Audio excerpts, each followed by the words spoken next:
สุกเลยเนาะสุกเลยมาอุ่นดีอุ่น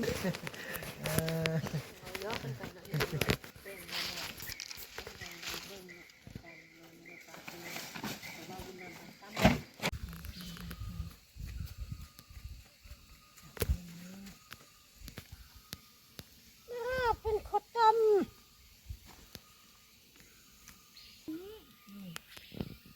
ว่าหาบริเลิกใจบ่เฮ็ดไทยได้เฮ็ดนาได้หาบ่ไปประมาณนี้สองคืน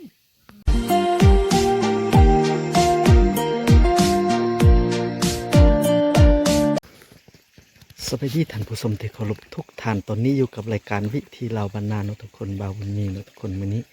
บ่าวบุญมีพาทุกคนเข้าไปป่าดงลึกเนาะทุกคนที่ว่ามาก็มาเจอนำแบบนี้เนาะที่ว่าเป็นบอนบานเผาตองเรื่องเนาะที่ว่าอาศัยอยู่เนาะทุกคนที่ว่า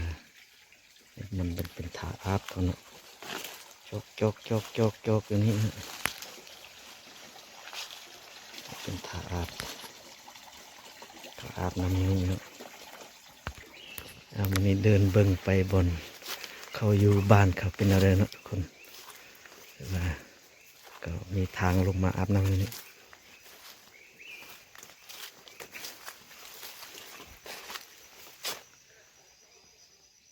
ต้นไม้ใหญ่ฮะต้นไม้ใหญ่เป็นป่าดงลึกนะทุกคน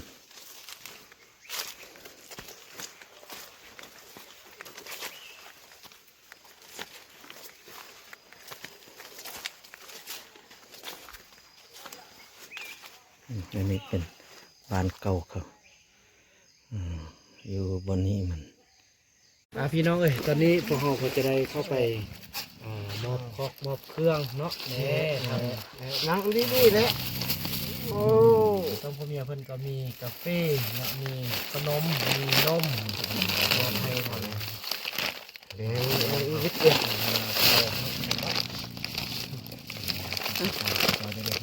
เอามาค้างมาก่อนเอาต้นขนาดใจเด้อโดยกาแฟเอากาแฟมาตอนเด้อขอบใจเด้อโดยนมเนี่ยเขาบำรุงจากกล้องนึงได้บ่กันกินเนาะกินน้ำกันเนาะกินพูมันเมื่อยเนาะไอ้พ่อสั่งเจาะอยู่ตรงเนาะแม่แล้วอันนี้ให้แม่เด็กอันนี้เอาไว้เขาคิดอันเดียวพี่น้องเลยบำรุงเพราะว่าอย่างขึ้นเว้ยแต่เป็นจุดตกดินพี่น้องเลยกันเมื่อในค่ำในนอนเนาะมื้อเขาเมื่อกันเนาะเขานอนยาบานได้มื้อนี่นะเมื่อยพี่น้องเอ้ย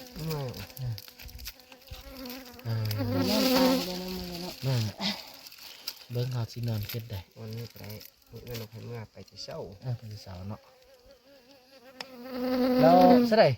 สินม่วนบ่ค่ายลูกเน่ะเบิ่งลองมาเบิ่งหน่อยเจ้าเท่านั้นแล้วบอกลูกเอาเมื่อบ้านแล้วลูกก็จะเอาเงินเท่าเลย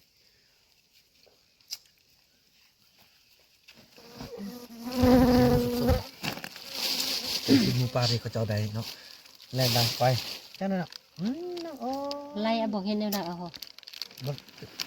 ดำก็มาสู้อันนี้สิมูแท้ๆได้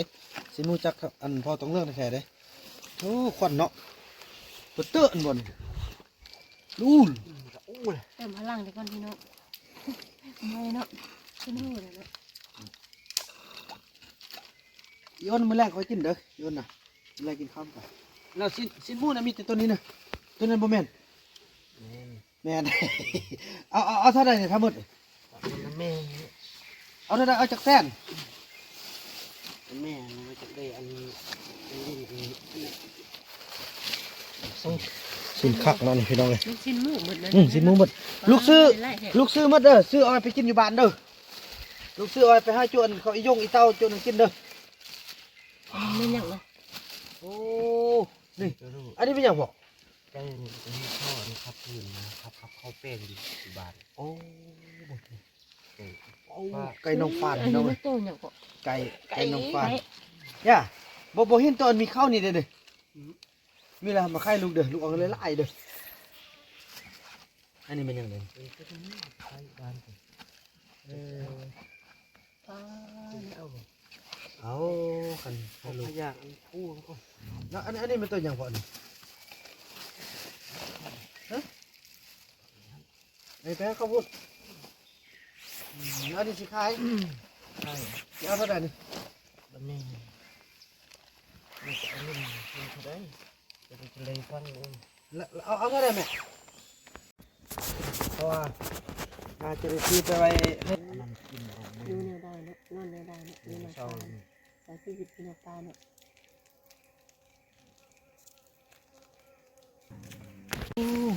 สุกเลยเนาะ สุดเลยมา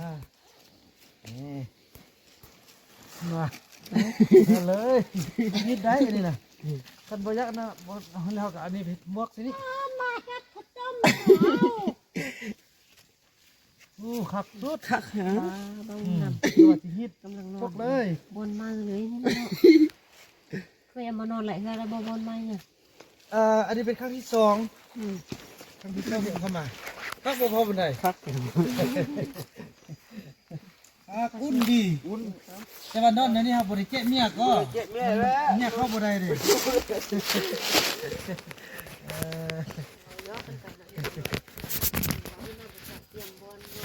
เรียบร้อยพี่น้องเอ้ย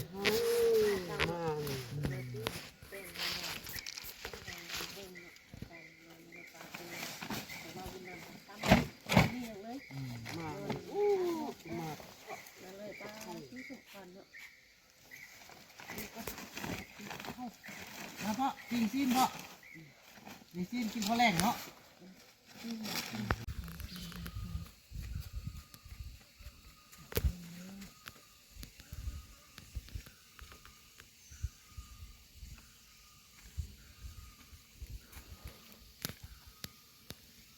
เป็นข้าวต้ม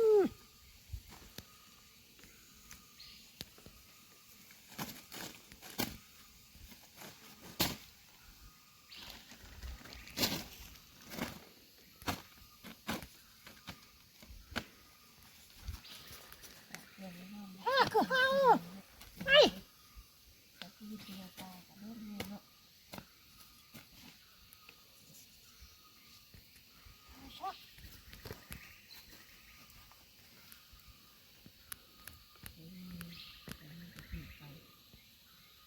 เฮาน อนมันขึ้นหนาวบ่แม่หนาวบ่ หักน้า หนาว มาหันภาษาพ่อตรงเรื่องวันเอาเด้อแม่มานะมานั่นนะภาษาพ่อตรงเรื่องเขาวันเอาเด้อ อันนี้เอิ้นว่าไงอันนี้ก็เนี่ย ว่าน่ะชอบ อันนี้ก็ ชอบชอบคนเล่าว่ามาเป็นคนเล่า คนลาวแล้วไม่อื่นมากเนาะภาษาเราจงเลือกมาเราอื่นเพาะ ชอบ ก็อื่นมาก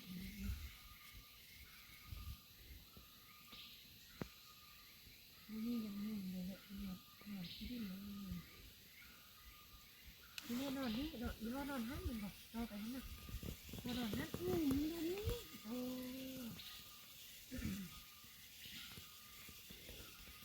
มันว่าหานอนมาไปโหนมามันนอนนี้ โอ้ยไปขึ้นมาแล้วก็มานอน นี่ นี่ มามันนอนนี้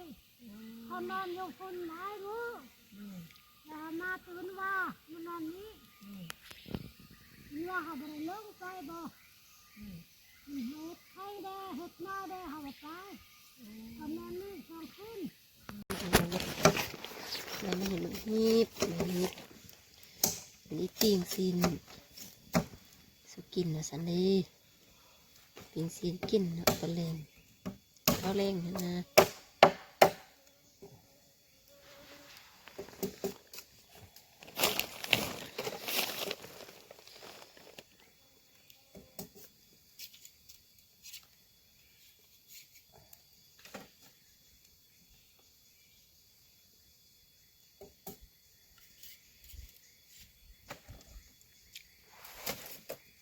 อีหอยปิ้งซีนติ เป็นชุดที่สีน เออปิ้งซีน สีน แกมอัน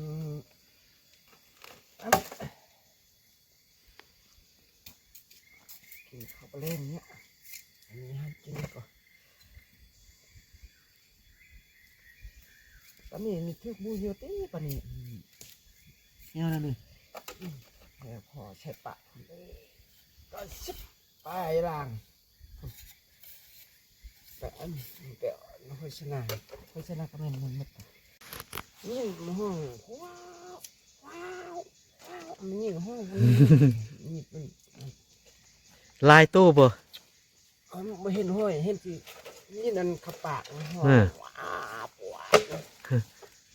แฮบแล้วเนาะสั่ง ฉันรู้มันมันมูตัวสั่งไม่เห็นคนเย็บตรงนี้มันมีคนเย็บคนเย็บเหรอมีคน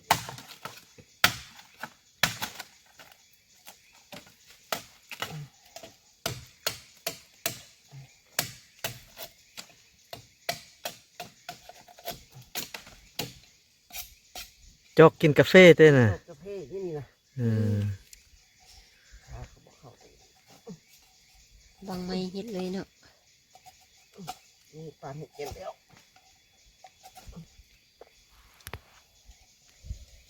พาเข้ามารับมันจะรับเมื่อยแล้ว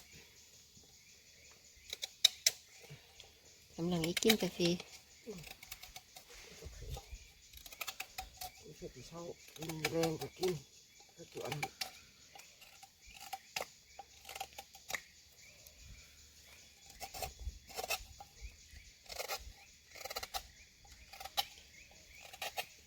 ก่อนสิได้จ้องเนาะจ้องไม้ธรรมศาสตร์นี่กันนะแป้งคูดงามๆก็เลยเนาะ